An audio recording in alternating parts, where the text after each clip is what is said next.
Here we have your Dante Row. Most of you may not have heard of this, but it's honestly one of the best lat movements you can do. It's going to give you an unbelievable stretch through your lats and your upper back. You're going to be setting up on one of these horizontal cable rows. What we're going to be doing is getting our weight, coming back behind the seat. Trust me, you want to start off light with this movement.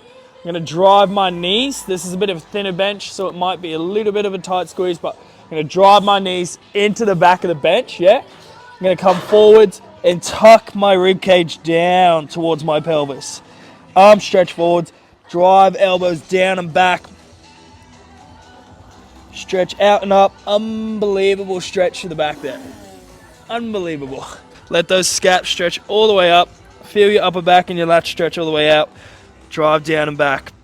Trying to stay horizontal in this movement.